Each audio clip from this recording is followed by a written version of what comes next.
नमस्कार। Super India news TV में आपका स्वागत है। मैं हूं राजेश आर्य। आइए देखते हैं आज का विशेष समाचार। इतिहास पर सस्ती राजनीति, मुगल साम्राज्य का केंद्रीय विचार, मजहबी श्रेष्ठता और हिंदुओं के अपमान की व्यथा कथा है। आखिर इसके महिमा मंडन का क्या तुक है? वास्तविक इतिहास बोध राष्ट्र की विशेष शक्ति होता है। सच्चा इतिहास बोध राष्ट्र बोध जगाता है। बच्चों को वास्तविक इतिहास बोध की शिक्षा देना राष्ट्र राज्य का कर्तव्य है। राष्ट्रीय शैक्षिक अनुसंधान एवं प्रशिक्षण परिषद यानी NCERT ने सम्यक विचार के बाद 10वीं, 11वीं और 12वीं कक्षा के लिए इतिहास की पुस्तकों का पाठ्यक्रम संशोधित किया है। इस पर विवाद हो गया। कांग्रेस, माकपा और शिवसेना यानी उद्धव गुट सहित कई पार्टियों ने पाठ्यक्रम संशोधन पर कड़ा विरोध किया है। विशेषकर मुगल साम्राज्य, दिल्ली दरबार, अकबरनामा, बादशाहनामा और कुछ राजनीतिक दलों के उदय वाले अंश विवाद का विषय बने हुए हैं। मुगल शासकों और उनके साम्राज्य, पांडुलिपियों की रचना, रंग चित्रण, राजधानियां, दरबार, उपाधियां एवं उपहार, शाही परिवार, शाही मुगल अभिजात वर्ग वाले अंश ठीक ही हटाए गए हैं। मार्क्सवादी इरफान हबीब सहित कई इतिहासकारों ने संशोधन के विरोध में हस्ताक्षर अभियान चलाया है। इसमें वे भाजपा की विचारधारा खोज रहे हैं। मल्लिकार्जुन खड़गे का कहना है कि इतिहास को बदलने की कोशिश हो रही है। सच और झूठ को सच बताया जा रहा है। सपा सांसद शफीकुर रहमान बर्फ उर्फ कपिल सिंबल भी विरोध जता चुके हैं। माकपा नेता सीताराम येचुरी ने भी NCERT के निर्णय को सांप्रदायिक बताया है। वहीं कई शिक्षाविदों और नेताओं ने NCERT की पहल का समर्थन भी किया है। NCERT निदेशक ने इस बहस को अनावश्यक बताते हुए कहा है कि विशेषज्ञ समिति ने सिफारिश की थी कि ऐसे अध्याय को हटाने से बच्चों के ज्ञान पर कोई असर नहीं पड़ेगा, इसीलिए एक अनावश्यक बोझ हटाया जा सकता है। इतिहास सर्वोच्च मार्गदर्शक होता है। विकृत इतिहास पराक्रमी राष्ट्र के लिए क्षतिकारक होता है। देश में इतिहास के प्रतिष्ठित नायकों की उपेक्षा की बात होती रही है। सुहेल देव और मार्तंड वर्मा जैसे प्रेरक व्यक्तित्व इतिहास से बाहर हैं। भारतवासियों पर इतिहास की उपेक्षा के आरोप लगाए जाते रहे हैं। अल बरूनी ने कहा था कि हिंदू घटनाओं के ऐतिहासिक क्रम पर ध्यान नहीं देते। वे अपने सम्राटों के कालक्रमानुसार वर्णन में लापरवाही हैं। इसी तरह एल्फिस्टन को सिकंदर के पहले किसी भी घटना का निश्चित समय दिखाई नहीं पड़ता। हालांकि सत्य इतर है। भारत में इतिहास संकलन यूरोप से भिन्न है। गांधी जी भी राजाओं के विवरण को सच्चा इतिहास नहीं मानते थे। उन्होंने हिंद स्वराज्य में लिखा, इतिहास जिस अंग्रेजी शब्द हिस्ट्री का अनुवाद है और जिस शब्द का अर्थ बादशाहों या राजाओं की तवारीख होता है, हिस्ट्री में दुनिया के कोलाहल की ही कहानी है।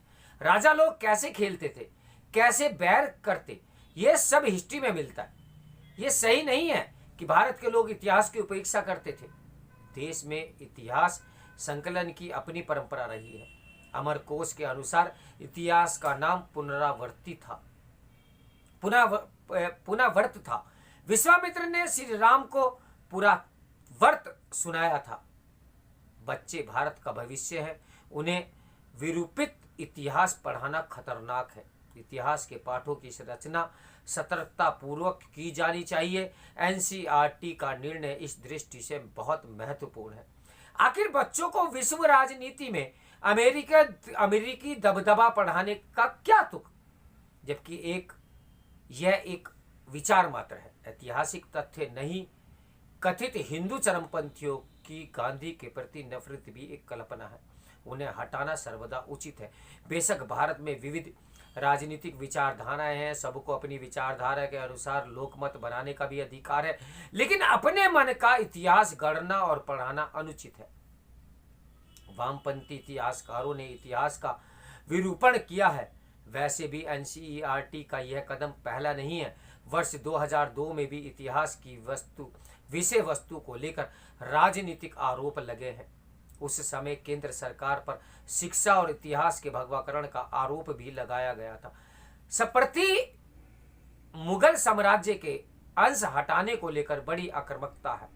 वस्तुतः मुगल साम्राज्य का केंद्रीय विचार मजहबी श्रेष्ठता और हिंदुओं के अपमान की व्यथा कथा है। आखिर इसके महिमा मंडन का क्या तुक है?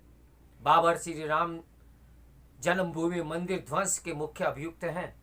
अपवाद छोड़कर मुगल साम्राज्य के कालखंड में हिंदू तीर्थ यात्राओं पर भी टैक्स था। मुगल साम्राज्य में हिंदू उत्पीड़न एक तथ्य है, लेकिन वामपंथी इतिहासकारों ने मुगल शासन का मनगढ़ंत तरीके से महिमा मंडन किया। औरंगजेब घोर सांप्रदायिक उत्पीड़क एवं अत्याचारी था। डॉक्टर राधाकृष्णन ने धर्म और समाज और में औरंगजेब द्वारा अपने अध्यापक को लिखे पत्र का उल्लेख किया है। उन्होंने कहा कि तुमने वस्तुओं के संबंध में अनेक अव्यक्त प्रश्न समझाए, इनका मानव समाज के लिए कोई उपयोग नहीं। तुमने यह समझाने की चेष्टा नहीं की कि शहर पर घेरा कैसे डाला जाता है और सेना को कैसे व्यवस्थित किया जाता है। यह पत्र औरंगजेब की हिंसक मनोदशा प्रकट करता है। उसने अपने सगे भाई दारा शिकोह की हत्या कराई। शिकोह की गलती यही थी कि वह भारतीय दर्शन और वेदांत के प्रति उत्सुक था।